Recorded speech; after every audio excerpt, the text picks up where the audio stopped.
Online classroom of মহিলা college চট্টগ্রামে physics ক্লাসে তোমাদের সবাইকে স্বাগতম।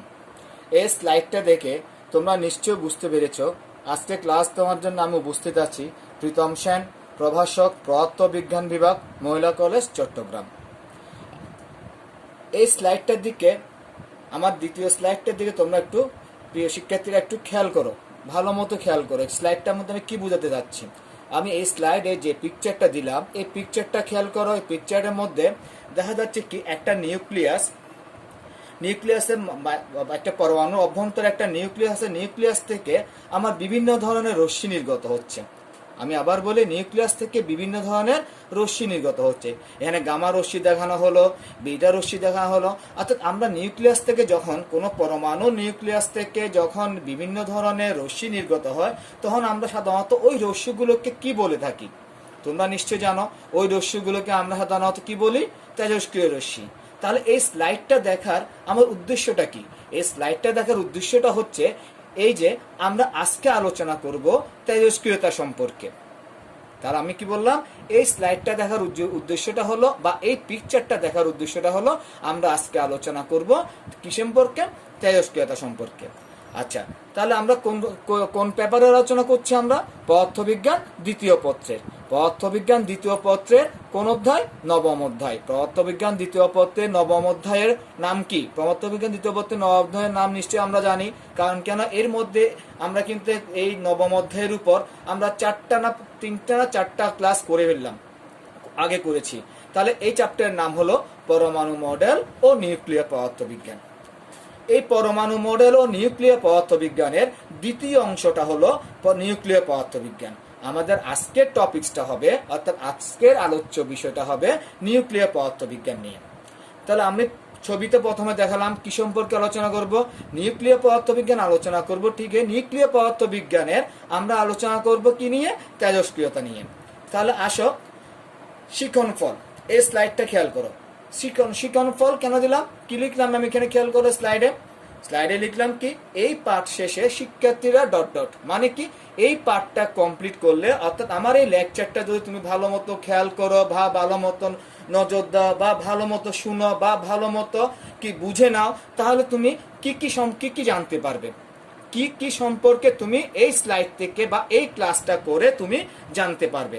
তাহলে নাম্বার 1, প্রথমে জানতে পারবে তেজস্ক্রিয়তা তুমি কি তা ব্যাখ্যা করতে পারবে। অর্থাৎ তেজস্ক্রিয়তা কি জিনিস সেটা তুমি ক্লিয়ার কনসেপ্ট পাবে এবং তেজস্ক্রিয়তাটা ব্যাখ্যা করতে পারবে। Number 2, alpha, beta, gamma. আমি যে পিকচারের মধ্যে আলফা রশ্মি, বিটা রশ্মি দেখালাম, ওই আলফা, বিটা, গামা এই রশ্মিগুলো তুমি কি করতে পারবে? রশ্মিগুলো ব্যাখ্যা করতে পারবে। ব্যাখ্যা মানে কি? এই আলফা রশ্মিটা কি, আলফা রশ্মির ভর কি, আলফা রশ্মির চার্জ কি, সামথিং সবকিছু আলফা রশ্মি, বিটা রশ্মি, গামা রশ্মি সম্পর্কে তুমি কি করতে পারবে? ব্যাখ্যা করতে পারবে। 3 নাম্বার পয়েন্টটা কি?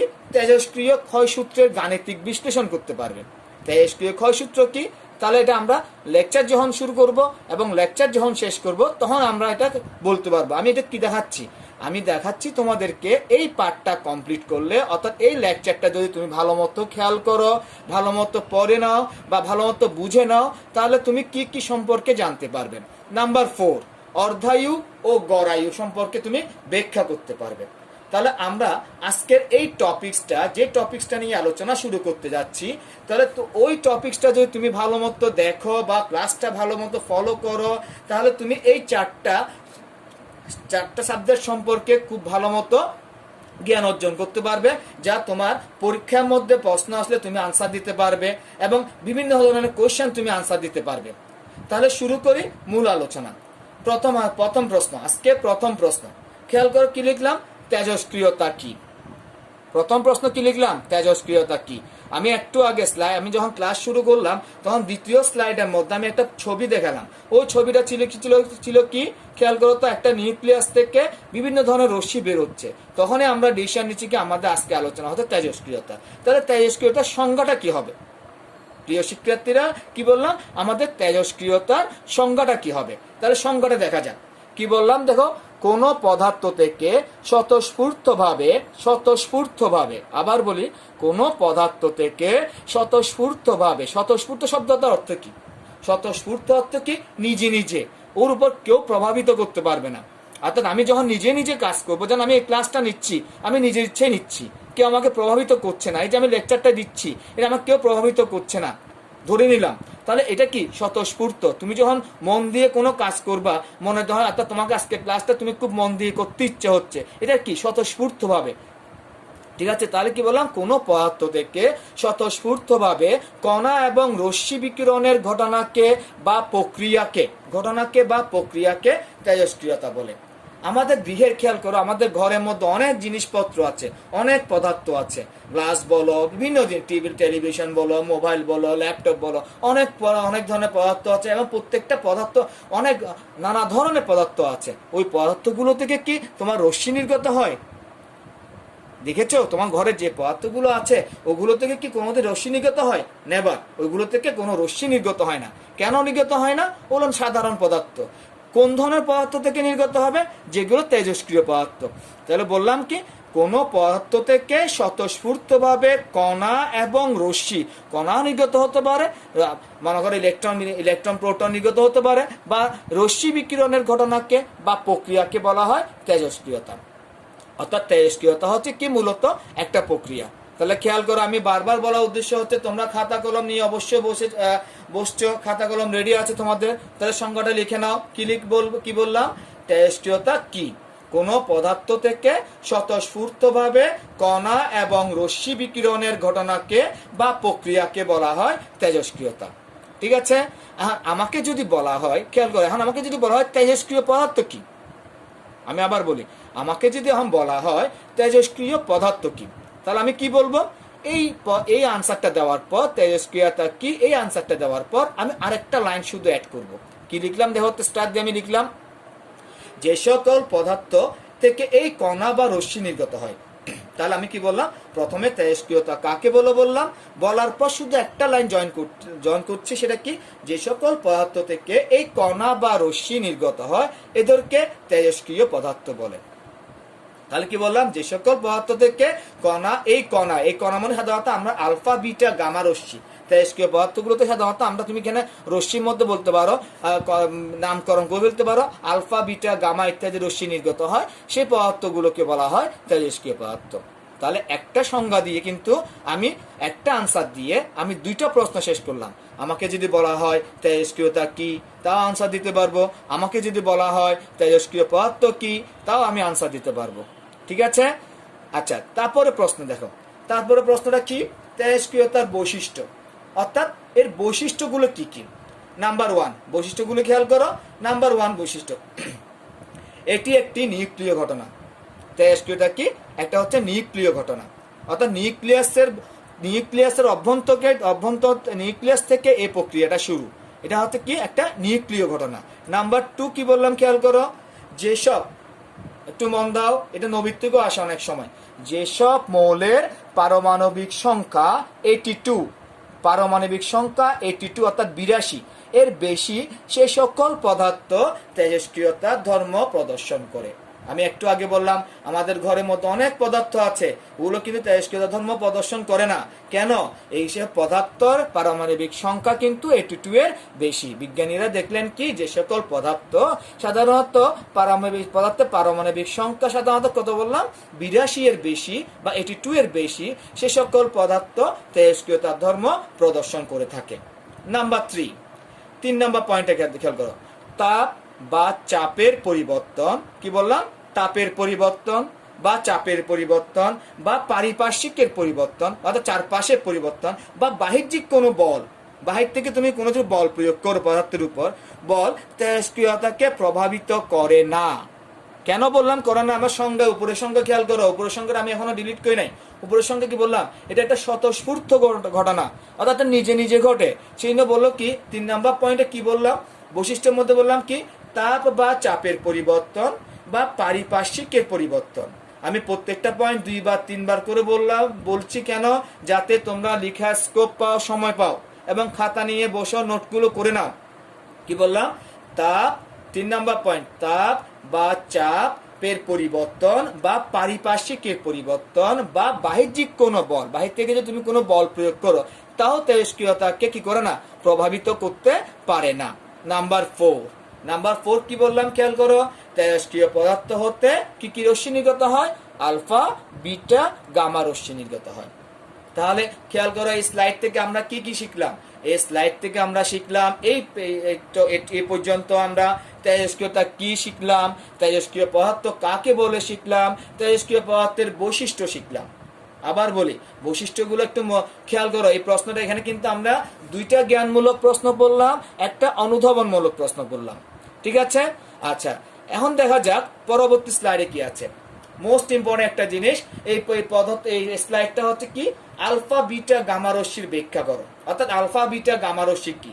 এখানে প্রশ্নটা তোমাকে 3 ধরনের হতে পারে, বা 3 ধরনের কেন, 5 ধরনের, 6 ধরনের হতে পারে। তোমার বলতে পারে কি, আলফা বিটা গামা রশ্মির মধ্যে তুলনা করো।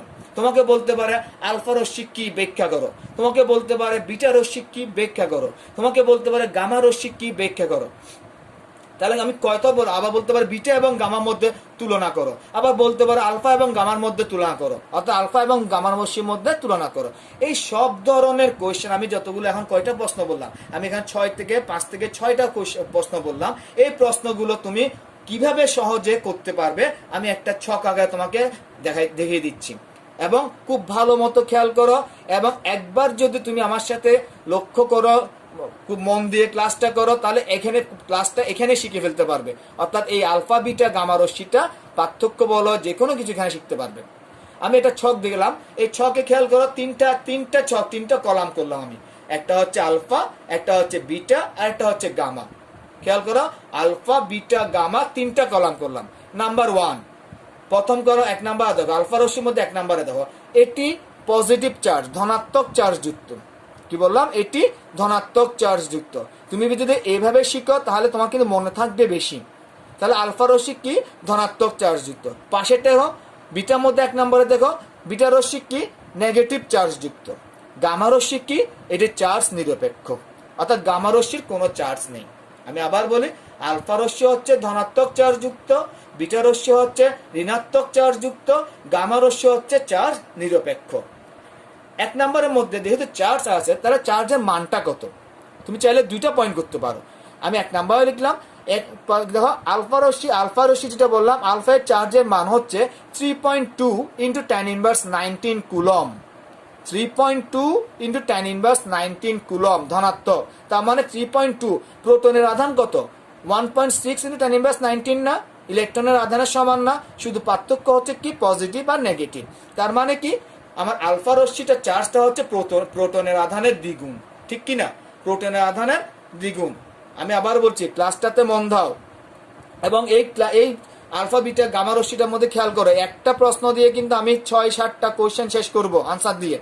কি বললাম? তাহলে আলফা রশ্মির আধানের মান হচ্ছে 3.2 into 10 inverse 19 coulomb, 10 inverse 19 coulomb. আর বিটা রশ্মির আধানের মান কি? -1.6 into 10 inverse 19 coulomb. -1.6 into 10 inverse 19 coulomb. এটা কার আধান? এটা ইলেকট্রনের আধান। তাহলে বিটা রশ্মির আধান আর ইলেকট্রনের আধান সেম, ঠিক কিনা? আচ্ছা, এখানে যে গামা রশ্মি বললাম, গামা রশ্মি তো চার্জ নিরপেক্ষ। তো চার্জ যদি নিরপেক্ষ হয়, এর কোনো আধান থাকবে, মান থাকবে, চার্জের মান থাকবে? সেই না, এখানে কোনো গামার মধ্যে কোনো আধানের মান দেওয়া হয় নাই। এখন আমাকে যদি প্রশ্নভিত্তিক প্রশ্ন আসে যে আলফা রশ্মির আধানের মান কত, বিটা রশ্মির চার্জের মান কত, বা গামা রশ্মির চার্জের মান কত, তাহলে আমি এই পয়েন্টটা যদি শিখতে পারি, আমরা কিন্তু এই কোয়েশ্চেনগুলোর আমরা আনসার দিতে পারবো। আচ্ছা, এখন আসো নাম্বার 2 নম্বর পয়েন্ট। নাম্বার 2তে দেখো, আলফা কণা, অর্থাৎ এই কণার দ্রুতি 1.4। খেয়াল করো এবং লিখে নাও। কি বললাম? 1.4 ইন্টু 10⁻7 ms ইনভার্স হতে 1.9 ইন্টু 10⁻7 ms ইনভার্স। কোন কণা? আলফা কণা। আলফা কণার দ্রুতি কত? আমি আবার বলি, খাতায় লিখে নাও। 1.4 ইন্টু 10⁻7 ms ইনভার্স হতে 1.9 ইন্টু 10⁻7 ms ইনভার্স। 2 নম্বর পয়েন্ট, বিটার ক্ষেত্রে খেয়াল করো। কি বললাম? এই কণার দ্রুতি আলোর দ্রুতি শতকরা 98 ভাগ হতে পারে, অর্থাৎ আলোর দ্রুতির 98%। আলোর দ্রুতি কত? আমরা অবশ্যই জানি, ক্লাস 8 থেকে আমরা আলোর দ্রুতি শিখে আসছি। আলোর দ্রুতি কত? 3 ইন্টু 10⁸ ms ইনভার্স। অর্থাৎ বিটা রশ্মির দ্রুতি হচ্ছে, বিটা কণার দ্রুতি হচ্ছে আলোর দ্রুতির 98%। আর গামার ক্ষেত্রে কি হবে, এর দ্রুতি আলোর বেগের সমান, অর্থাৎ আলোর বেগের সমান মানে কি 3.8 into 3 into 10 two the power 8, 3 into 10 two the power 8 ms inverse. এখন তোমাকে যদি প্রশ্ন দেয়, নবীর থেকে যদি প্রশ্ন দেয় গামা রশ্মির দ্রুতি কত, গামা কণা কত দ্রুতিতে চলমান, তখন তুমি এই আনসারটা দিতে পারবা। কত দ্রুতিতে বললে এখন কি আমরা বলবো আলোর গতিবেগের সমান। আলোর গতিবেগ কত, 3 ইন্টু 10 টু দি পাওয়ার 8। আবার আমাকে যদি বলা হয় আলফা রশ্মির দ্রুতি কত, আবার আলফা কণার দ্রুতি কত, তাহলে আমি যে মনে থাকে 1 পয়েন্ট, মনে থাকে না, মনে থাকতে হবে, মনে থাকে বলে কোনো কথা নাই, মনে রাখতে হবে। 1.4 into 10 two the power 7 ms inverse হতে 1.9 into 10 two the power 7 ms inverse. তাহলে আমরা দুইটা পয়েন্ট পড়লাম। প্রথম পয়েন্ট আবার বলি, প্রথম পয়েন্ট এটা হলো কি সম্পর্কিত, চার্জ সম্পর্কিত। নাম্বার 2 পড়লাম দ্রুতি সম্পর্কিত। নাম্বার 3টা কি, ভর সম্পর্কিত। আলফা কণার ভর কত বা আলফা রশ্মি ভর কত, ভর হচ্ছে 6.694, খেয়াল করো 6.694 ইন্টু 10 ইনভার্স 27 কেজি। আমি আবার বলি 6.694, এগুলো মুখস্থ রাখতে হবে। 6.694 ইন্টু 10 ইনভার্স 27 কেজি, অর্থাৎ প্রোটনের ভরের 4 গুণ। এটা মনে রাখতে হবে, নবীর অনেক সময় এটাও দেয় অপশন, তুমি 6.694 into 10 two the power 10 inverse -27 মুখস্থ করে গেলা, কিন্তু ওটা দেখলে নাই অপশনের মধ্যে। প্রোটনের ভরের যা আছে, প্রোটনের ভরের 2 গুণ 3 গুণ 4 গুণ 5 গুণ, তখন তো তুমি কোশ্চেনটা আনসার দিতে পারবে না। তার মানে কি, গামার আলফা রশ্মির ভর হচ্ছে কি, আলফা কণার ভর হচ্ছে কি প্রোটনের ভরের 4 গুণ, এবং এর ভরের মান অ্যাকচুয়াল মানটা কত, 6.694 ইন্টু 10 ইনভার্স 27 কেজি। বিটের ভর কত, বিটের ভর হচ্ছে কত, 9.11 ইন্টু 10 ইনভার্স 31 কেজি। এই 9.11 বা 9.1 ইন্টু 10 ইনভার্স 31 কেজি, এটা কার ভর, ইলেকট্রনের ভর। এটা কার ভর, ইলেকট্রনের ভরের সমান, অর্থাৎ বিটা কণার ভর হচ্ছে ইলেকট্রনের ভরের সমান। আর গামা রশ্মির কোনো ভর নেই। কি বললাম, গামা রশ্মি হচ্ছে ভরহীন। তাহলে আমরা 3 নাম্বার পয়েন্টে কি বললাম, আমি আবার বলি, আলফা রশ্মির ভর হচ্ছে বা আলফা কণার ভর হচ্ছে 6.694 ইন্টু 10 ইনভার্স 27 কেজি, অর্থাৎ প্রোটনের ভরের 4 গুণ। বিটা কণার ভর হচ্ছে 9.11 ইন্টু 10 ইনভার্স 31 কেজি, অর্থাৎ ইলেকট্রনের ভরের সমান, এবং গামা কণার কোনো ভর নেই। নাম্বার 4, আলফা কণার ভেদন ক্ষমতা। ভেদন ক্ষমতা মানে কি, এটা কি ভেদ করতে পারে, কতটুকু ভেদ করতে পারে। এটা দেখো, আলফা কণা কি বলতো, আলফা বা আলফা রশ্মি 2.7 থেকে 8.62 সেন্টিমিটার পর্যন্ত বায়ু, অর্থাৎ বায়ু স্তর ভেদ করতে পারে। 2.7 সেন্টিমিটার থেকে 8.62 সেন্টিমিটার পর্যন্ত বায়ু এটা ভেদ করতে পারে। আর বিটা খেয়াল করো, এর ভেদন ক্ষমতা আলফার চেয়ে বেশি। এটা 1 সেন্টিমিটার অ্যালুমিনিয়াম পাত ভেদ করতে পারে। বিটা রশ্মিটা কি বললাম, 1 সেন্টিমিটার অ্যালুমিনিয়াম পাত ভেদ করতে পারে। আর গামার দেখো, গামার ক্ষেত্রে 4 নাম্বার পয়েন্টে খেয়াল করো, গামার ক্ষেত্রে খেয়াল করো, আলফা এবং বিটার চেয়ে গামায়ের ভেদন ক্ষমতা বেশি। এটা কয়েক সেন্টিমিটার পুরু সীসার পাত ভেদ করতে পারে, কয়েক সেন্টিমিটার পুরু সীসার পাত ভেদ করতে পারে। আমি আবার বলি, মনে রাখার জন্য একটা টেকনিক বলি, তাহলে আমি এখানে 4টা পয়েন্ট, এখানে আরো অনেক পয়েন্ট আছে, গুরুত্বপূর্ণ 4টা পয়েন্ট আমি এখানে উল্লেখ করলাম। এই 4টা পয়েন্ট যদি তুমি মুখস্থ রাখতে পারো, তুমি 6 থেকে 7টা প্রশ্ন অনায়াসে আনসার দিতে পারবা, এবং অনেকগুলো নৈর্ব্যক্তিক অবজেক্টিভ কোশ্চেন, এমসিকিউ কোশ্চেন তুমি নির্দ্বিধায় আনসার দিতে পারবা। এখানে কিন্তু মনে রাখার টেকনিকটা কি বললাম, 1 নাম্বারটা ছিল চার্জের, নাম্বার 2টা ছিল দ্রুতি, নাম্বার 3টা হচ্ছে ভরের, নাম্বার 4টা হচ্ছে ভেদন ক্ষমতা। তুমি যদি পাশাপাশি রেখে, এরকম আমি যেরকম করে রাখলাম আলফা বিটা গামা পাশাপাশি রেখে করো, তাহলে তুমি কিন্তু অতি সহজে এই পয়েন্টগুলো মনে রাখতে পারবা। একটার সাথে একটা মনে রাখতে, কম্পেয়ার করে মনে রাখলে আমাদের মনে রাখতে কিন্তু অনেক সুবিধা হয়। তাহলে আমরা কি শিখলাম, আলফা রশ্মি কি, বিটা রশ্মি কি, গামা রশ্মি কি, বা এদের মধ্যে বিভিন্ন ধরনের বা তুলনা করো। আমাকে যদি বলা হয় আলফা রশ্মি কি ব্যাখ্যা করো, তাহলে আমি শুধু আলফা রশ্মির যে পয়েন্ট 4টা আছে 4টা পয়েন্ট বলে ফেললে হবে। আমাকে যদি বলা হয় বিটা, তাহলে বিটার গুলো বললে হবে, গামা বললে গামার গুলো বললে হবে। ঠিক আছে, তাহলে আমরা আলফা বিটা গামা রশ্মি কি ব্যাখ্যা করতে, তা আমরা কি খুব ভালো মতো শিখলাম। আমি বারবার বলছি, ক্লাসটা খুব ভালো করে নজর দাও, মন দাও। এই ক্লাসটা খেয়াল করলে কিন্তু এখানে শিখে ফেলতে পারবে, ক্লাস চলাকালীন শিখে ফেলতে পারবে। এখন আসা যাক পরবর্তী স্লাইডে। পরবর্তী স্লাইডটা কি দেখো, তেজস্ক্রিয়তার ক্ষয়সূত্র কি। কি বললাম, তেজস্ক্রিয়তার ক্ষয়সূত্র কি। আনসারটা খেয়াল করো। কোনো মুহূর্তে বা যে কোনো মুহূর্তে বলতে পারো তেজস্ক্রিয় পরমাণুর ভাঙন বা অবক্ষয়ের হার বা ক্ষয়ের হার ওই সময়ে উপস্থিত অক্ষত পরমাণু সংখ্যার সমানুপাতিক। কি বললাম? যে কোনো মুহূর্তে তেজস্ক্রিয় পরমাণু ভাঙনের হার। হার বললে সাধারণত আমরা কি করি? সময় দিয়ে ভাগ বুঝি। এখানে ইকুয়েশনটা খেয়াল করো, মাইনাস ডিএন বাই ডিটি সমানুপাতিক এন। এনটা হচ্ছে কি? ওই মুহূর্তে উপস্থিত অক্ষত পরমাণু সংখ্যা। ডিএন বাই ডিটিটা কি? যেহেতু ডিটি নিচে আছে, খেয়াল করো ডিএন হচ্ছে কি? পরমাণুর ভাঙন। ডিটি মানে কি? ডিটি সময় ডিএন সংখ্যক ভেঙে যায়। ডিটি মানে খুব ক্ষুদ্র সময়। ডিটি সময়ে ওই পদার্থের ডিএন সংখ্যক পরমাণু ভেঙে যায়। তাহলে ভাঙনের হার কত হবে? D n by d t. কেন? একক সময়ে ভাঙবে কত? D n by d t. তাহলে ভাঙনের হার ডিএন বাই ডিটি সমানুপাতিক কি বললাম? এন। এনটা কি? ওই মুহূর্তে অক্ষত পরমাণু সংখ্যা। এখন তোমাদের মনে প্রশ্ন আসতে পারে, স্যার এখানে মাইনাস চিহ্নটা কেন দিলেন? মাইনাস চিহ্নটা এটা দিলে কেন দিলাম? যত সময় অতিবাহিত হবে তোমার অক্ষত পরমাণু কি হবে? ক্রমাগতই কমতে থাকবে। কেন? তেজস্ক্রিয় পদার্থ কি করে? অনবরত কি করছে? ও তেজস্ক্রিয় রশ্মি বিকিরণ করে কি হচ্ছে?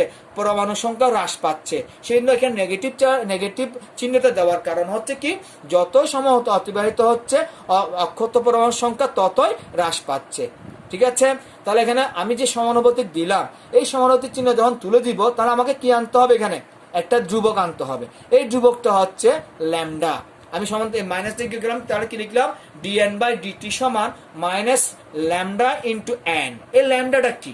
এই ল্যামডাটা হচ্ছে তেজস্ক্রিয় ক্ষয় ধ্রুবক। এই ল্যামডাটাকে বলা হয় তেজস্ক্রিয় ক্ষয় ধ্রুবক। আমরা আরেকবার বলি এবং লিখিনি বা বুঝিনি। আমি আমি 2বার 3বার করে বলার কারণ হচ্ছে তোমরা যাতে সহজে লিখতে পারো। কি বললাম? কোন মুহূর্তে তেজস্ক্রিয় পরমাণুর ভাঙন বা অবক্ষয়ের হার ওই সময়ে উপস্থিত অক্ষত পরমাণু সংখ্যা সমানুপাতিক। তাহলে ডিটি সময়ে যদি একটা তেজস্ক্রিয় পদার্থের ডিএন সংখ্যক পরমাণু ভাঙে, তাহলে ভাঙনের হার কি হবে? D n by d t. তাহলে কি লিখলাম? মাইনাস ডিএন বাই ডিটি সমানুপাতিক এন। এনটা কি? ওই সময়ে অর্থাৎ ডিটি সময় পর অক্ষত পরমাণুর সংখ্যা। তা বা ডিএন বাই ডিটি সমানুপাতিক চিহ্ন তুলে সমান দিলাম, একটা ধ্রুবক আনলাম। ওই ধ্রুবকটা হচ্ছে ল্যামডা, একে বলা হয় ক্ষয় ধ্রুবক। তাহলে কি হলাম? ডিএন বাই ডিটি সমান মাইনাস ল্যামডা এন। এখানে যে বললাম ক্ষয় ধ্রুবক, তাহলে হ্যাঁ মনে প্রশ্ন আসছে, স্যার ক্ষয় ধ্রুবকটা কি? যেহেতু তোমরা আমাকে আমরা সামনাসামনি ক্লাস নিতে পারছি না, তাহলে আমি প্রশ্নটা আনসার দিই। ক্ষয় ধ্রুবক কি? আসো, ক্ষয় ধ্রুবক কি? আনসারটা খেয়াল করো। ক্ষয় ধ্রুবকের আনসার, কোন তেজস্ক্রিয় পদার্থের একটি পরমাণুর একক সময়ের ভাঙনের সম্ভাব্যতা মানে সম্ভাবনা। আবার বলি, কোন তেজস্ক্রিয় পদার্থের একটি পরমাণুর একক সময়ে ভাঙনের সম্ভাব্যতাকে ওই পদার্থের ক্ষয় ধ্রুবক বলা হয়। ওই পদার্থের ক্ষয় ধ্রুবক বলা হয়। তাহলে এই যে বললাম ভাঙনের সম্ভাব্যতা, তাহলে এটা এক এক তেজস্ক্রিয় পদার্থের ক্ষেত্রে এক এক রকম হবে। ইউরেনিয়ামের ক্ষেত্রে একরকম হবে, রেডিয়ামের ক্ষেত্রে একরকম হবে, বিভিন্ন পরমাণুর ক্ষেত্রে বিভিন্ন রকম হবে। ঠিক আছে? তাহলে কি বললাম? কোন তেজস্ক্রিয় পদার্থের একটি পরমাণুর, আমি আবার বলি, লিখে নাও, কোন তেজস্ক্রিয় পদার্থের একটি পরমাণুর একক সময়ে ভাঙনের সম্ভাব্যতাকে ওই পদার্থের বা ওই তেজস্ক্রিয় পদার্থের ক্ষয় ধ্রুবক বলা হয়। একে ল্যামডা দ্বারা প্রকাশ করা হয়। এর একক কি? এস ইনভার্স 1 মানে কি? Per second. যদি তুমি সেকেন্ডে রাখো তাহলে কি এস ইনভার্স বা এস ইনভার্স, বা যদি তুমি দিনে রাখো তাহলে ডি ইনভার্স 1 বা পার ডে। মিনিটে রাখলে পার মিনিট, ইয়ারে রাখলে ইয়ার ইনভার্স পার ইয়ার। অর্থাৎ তুমি যে কোনো সেকেন্ডে রাখতে পারো এককটাকে, মিনিটে রাখতে পারো, দিনে রাখতে পারো, বছর রাখতে পারো। তবে এককটা হবে কি? সেকেন্ডে রাখলে সেকেন্ড ইনভার্স, মিনিটে রাখলে মিনিট ইনভার্স, দিনে রাখলে ডে ইনভার্স, ইয়ারে রাখলে ইয়ার ইনভার্স। তাহলে আমরা কি পড়লাম? তেজস্ক্রিয়তা ক্ষয় সূত্র কি পড়লাম? তেজস্ক্রিয়তা ক্ষয় ধ্রুবক কি? এই সম্পর্কে তো আমরা জানলাম। আচ্ছা, এখন আসো এই কোশ্চেনটা ভালো মতো খেয়াল করো, এবং এই প্রশ্নটার উপর কিন্তু আমার ম্যাথমেটিক্স ডিপেন্ড করবে। এবং এই সূত্রটা যদি আমি বুঝতে পারি, তাহলে আমরা গাণিতিক সমস্যা সমাধান করতে আমাদের অনেক সহজ হবে। এখানে কি লিখলাম? দেখাও যে n equals to n not e to the power minus lambda t. এই প্রশ্নটা দেখে তোমাদের বলতো, স্যার এখানে nটা কি? নিশ্চয় ক্লাসে থাকলে তোমরা প্রশ্ন করতে, স্যার এখানে n কি? স্যার এখানে n নট কি? ঠিক কিনা? ল্যামডা তো আমরা বলে আসছি, তাহলে n কি n নট কি? তা আমরা একটু শুরু করি। কি লিখলাম খেয়াল করো। মনে করি সময় গণনার শুরুতে অর্থাৎ যখন টি সময় 0, অর্থাৎ কাজ যখন শুরু করলাম, আমি যখন তেজস্ক্রিয় পদার্থটা নিয়ে কাজ শুরু করলাম, ঠিক সেই মুহূর্ত হতে তেজস্ক্রিয় পদার্থের অক্ষত পরমাণুর সংখ্যা হচ্ছে n0। অর্থাৎ ওই আমি যখন আমি যেটা মনে করি একটা তেজস্ক্রিয় পদার্থ নিলাম, ওই মুহূর্তে ওই পদার্থটার অক্ষত পরমাণুর সংখ্যা বললাম কত, n0। টি সময় অতিবাহিত হওয়ার পর, অর্থাৎ টি সময় পর ওই পদার্থের অক্ষত পরমাণুর সংখ্যা n। প্রথমে প্রারম্ভিক পরমাণুর সংখ্যা কত, তাহলে n0টা কি ছিল, প্রারম্ভিক পরমাণুর সংখ্যা, প্রারম্ভিক অক্ষত পরমাণুর সংখ্যা। প্রারম্ভিক কি বললাম, অক্ষত পরমাণুর সংখ্যা। আর nটা কি, কিছু সময় পর, অর্থাৎ টি সময় পর অতিবাহিত হওয়ার পর অক্ষত পরমাণুর সংখ্যা। যদি অতি ক্ষুদ্র ডিটি সময়ে, খেয়াল করো, যদি অতি ক্ষুদ্র ডিটি সময়ে ডিএন সংখ্যক পরমাণু ভেঙে যায়, একটু আগে বললাম, তাহলে ভাঙনের হার কি হবে, dn/dt। এটা আমরা ক্ষয় ধ্রুবকের সূত্র পড়ে আসছি, dn/dt। তাহলে ক্ষয় ধ্রুবক সূত্র আসে কি হবে, সূত্র আছে -dn/dt সমানুপাতিক n। ও এখানে আমি একটু আগে বলেছিলাম, কি বললাম, এখানে নেগেটিভ চিহ্নটা নির্দেশ করছে যে সময় অতিবাহিত হওয়ার সাথে সাথে অক্ষত পরমাণুর সংখ্যা কমে যাচ্ছে, সেই জন্য আমরা ঋণাত্মক চিহ্নটা দিলাম। বা তো কি পেলাম, dn/dt সমান -λn। এটা একটু আগে আমরা পড়ে আসছি। ল্যামডা কি, ল্যামডা হচ্ছে ক্ষয় ধ্রুবক। আচ্ছা, এখানে আমি কি করলাম, dt কে আর গুণ করলাম, তো dn সমান কি হলো, -λn dt। এই nটাকে আমি পক্ষান্তর করে dn এর নিচে নিয়ে আসলাম, তাহলে কি পেলাম, dn/n = -λ dt। আবার বলি, জাস্ট দুটো কাজ করলাম, প্রথমে dt কে আমি আর গুণ করে ল্যামডা n এর সাথে গুণ করলাম, তারপর সেকেন্ড অপশনে কি করলাম, nটাকে কি করলাম, dn এর নিচে পক্ষান্তর করে নিয়ে আসলাম, তাহলে dn/n = -λ dt। এটাকে আমি কি করলাম, 1 নম্বর ইকুয়েশন দিয়ে রাখলাম।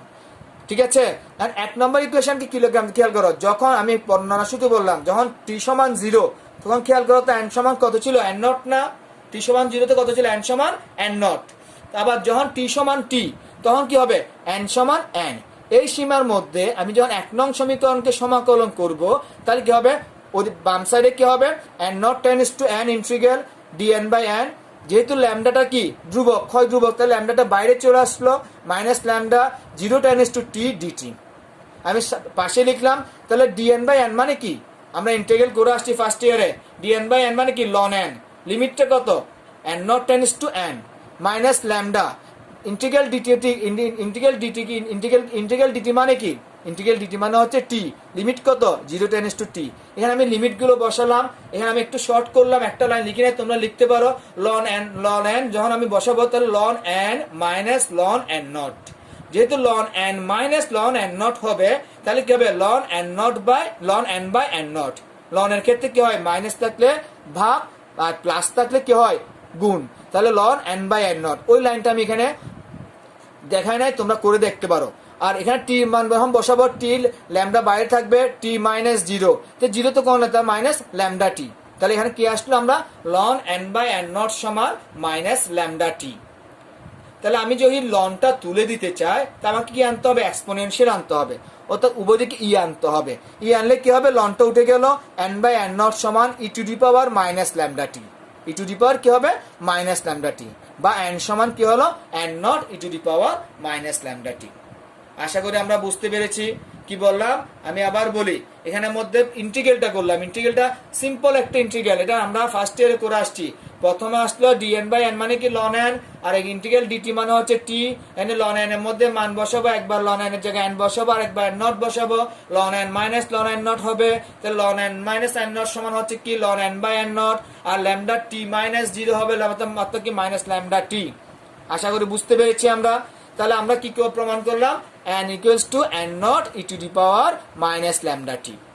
ঠিক আছে, এখন আসো, অর্ধায়ু কি, অর্ধায়ু প্রশ্নটা খেয়াল করো, অর্ধায়ু মানে কি, অর্ধেক আয়ু, অর্ধেক আয়ু, অর্ধায়ু মানে কি, আমরা বলি না অর্ধায়ু, অর্ধায়ু বলতে কি বোঝায়, অর্ধেক আয়ু। তার সংজ্ঞাটা কি হবে, দেখো তো, কোন তেজস্ক্রিয় পদার্থের প্রারম্ভিক বা উপস্থিত, প্রারম্ভিক হতে পারে, মানে তুমি যখন নিলে তখন হতে দেখা যাচ্ছে ওটা জন্মগতভাবে ওটা শুরুতে, তুমি যখন নিচ্ছ সেটা মনে করো ওটাতে 1 কোটি পরমাণু আছে, আমি কিছু কাল অতিবাহিত হওয়ার পর দেখা যাচ্ছে 50 লক্ষ আছে, তো যখন যেটা শুরু, যে মুহূর্ত থেকে শুরু, সেটা বললো কি, কোন তেজস্ক্রিয় পদার্থের প্রারম্ভিক বা উপস্থিত অক্ষত পরমাণুগুলোর অর্ধেক পরিমাণ ক্ষয় হতে, আমি যে বললাম আমি একটা তেজস্ক্রিয় পদার্থ এক্সপেরিমেন্ট করার জন্য নিলাম, ওটা প্রারম্ভিক পরমাণু হচ্ছে 50 লক্ষ, পরমাণু সংখ্যা হচ্ছে 50 লক্ষ। তো 50 লক্ষটা ক্ষয় হয়ে অর্ধেক হতে, অর্থাৎ 25 লক্ষ হতে যে সময় লাগবে সেটাকে বলা হয় ওই তেজস্ক্রিয় পদার্থের অর্ধায়ু। তা কি বললাম খেয়াল করো, কোন তেজস্ক্রিয় পদার্থের প্রারম্ভিক বা উপস্থিত অক্ষত পরমাণুগুলোর অর্ধেক পরিমাণ ক্ষয় হতে যে সময় লাগে তাকে উক্ত তেজস্ক্রিয় পদার্থের কি বললাম, তাকে উক্ত তেজস্ক্রিয় পদার্থের অর্ধায়ু বলে। অর্ধায়ুকে টি হাফ দ্বারা প্রকাশ করা হয়। কি বললাম, টি হাফ, টি নিচে একটা হাফ দ্বারা প্রকাশ করা হয়। তাহলে এখানে খেয়াল করো, আমি আবার বলি, এখানে অনেকে ভুল ধারণা আছে একটা। আমি একটু আগে বললাম, আমি যে পদার্থটা নিয়ে এক্সপেরিমেন্ট করছি, মনে করো ওই তেজস্ক্রিয় পদার্থের প্রারম্ভিক পরমাণু সংখ্যা হচ্ছে 50 লক্ষ। ওই 50 লক্ষ পরমাণুটা মনে করো 10 দিন পর 25 লক্ষ পরিণত হলো, তাহলে এটা অর্ধায়ু কত হবে? 25 লক্ষ, যেহেতু 25 লক্ষ পরিণত হলো তাহলে অর্ধায়ু হবে কত? 10 ডেজ, 10 ডেজ। কিন্তু ওই 25 লক্ষ আবার 12.5 লক্ষতে পরিণত আবার 10 ডেজ লাগবে। আবার বলছি, 50 লক্ষ নিয়ে কাজ শুরু করলাম আমি, ওটা অক্ষত পরমাণু ছিল 50 লক্ষ। ওই 50 লক্ষটা অর্ধেক হতে, অর্থাৎ 25 লক্ষ হতে সময় লাগবে কত? 10 দিন মনে করলাম। আবার ওই তাহলে ওই 25 লক্ষটা আবার 10 দিন পর 12.5 লক্ষতে পরিণত হবে। এভাবে হতে হতে মনে করো একটা পরিণত হলো, একটা তো আবার হাফ, একটা পরমাণু আছে, একটা পরমাণুটা আবার 10 দিন পর অর্ধেকে পরিণত হবে। ওই অর্ধেকটা কিন্তু আবার 10 দিন পর 1/4 অংশ পরিণত হবে। তাহলে খেয়াল করো, একটা তেজস্ক্রিয় সম্পূর্ণ বিচ্ছিন্ন হতে অনেক অনেক সময় লাগবে। ঠিক আছে, তার মানে আমরা অধ্যায়ে কি শিখলাম?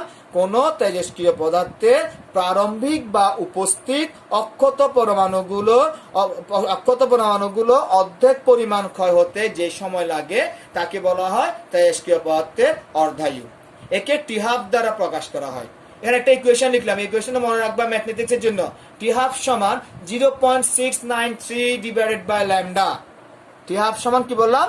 0.693 ডিভাইডেড বাই ল্যামডা। ল্যামডা আমরা জানি ক্ষয় ধ্রুবক। এটা হচ্ছে কি, ক্ষয় ধ্রুবক এবং তেজস্ক্রিয় পদার্থের মধ্যে একটা সম্পর্কটা আমরা পরে আলোচনা করবো। আপাতত মনে রাখো সূত্রটা, টি হাফ সমান 0.693 ডিভাইডেড বাই ল্যামডা। তাহলে আমরা কি শিখলাম? অর্ধায়ু কি। আচ্ছা, এখন আসো গড় আয়ু কি। আনসারটা কি বললাম? গড় আয়ু। আনসারটা খেয়াল করো, প্রত্যেকটি তেজস্ক্রিয় পরমাণু একটা পরমাণুর মধ্যে, আমি যে 50 লক্ষ বললাম, 50 লক্ষ পরমাণুটা, অর্থাৎ 50 লক্ষটা প্রত্যেকটার আয়ুর যোগফলকে প্রারম্ভিক পরমাণুর প্রারম্ভিক সংখ্যা দ্বারা ভাগ করলে, অর্থাৎ আমি যে বললাম 50 লক্ষ পরমাণু, তো প্রারম্ভিক সংখ্যা কত? 50 লক্ষ। ওই প্রত্যেকটা পরমাণু, প্রত্যেকটা অণুর আয়ুর যোগফলকে 50 লক্ষ দ্বারা ভাগ করলে, আমি প্রারম্ভিক সংখ্যা কত ছিল? 50 লক্ষ। তাহলে 50 লক্ষ দ্বারা ভাগ করলে, তাহলে আমরা এই পর্যন্ত কি পড়লাম? অর্ধায়ু কি, গড়ায়ু কি। এই স্লাইডে আমরা দেখলাম অর্ধায়ু কাকে বলে বা অর্ধায়ু কি, গড়ায়ু কাকে বলে বা গড়ায়ু কি। আচ্ছা, তাহলে এখন আসো বাড়ির কাজ। আমি কিছু বাড়ির কাজ যে আজকে যে আলোচনাটা করলাম, ওই আলোচনার উপর ভিত্তি করে তোমরা এই বাড়ির ক্লাসগুলো কমপ্লিট করবে। এবং বাড়ির ক্লাসগুলো যদি করতে পারো তাহলে মনে করবো আমি তোমরা এই ক্লাসটা ভালো মতো করেছো। তাই বাড়ির ক্লাসগুলো কমপ্লিট করে সবাই কমেন্ট বক্স আমাকে জমা দিবে এবং এর উপরে তোমাদের প্রেজেন্টটা নির্ভর করবে। আমি 3টা বাড়ির কাজ দেব। প্রথম বাড়ির কাজ, তেজস্ক্রিয় ক্ষয় ধ্রুবক ও অর্ধায়ুর মধ্যে সম্পর্ক কি।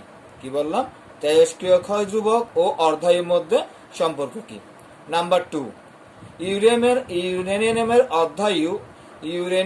অর্ধায়ু 450 কোটি বছর বলতে কি বুঝো?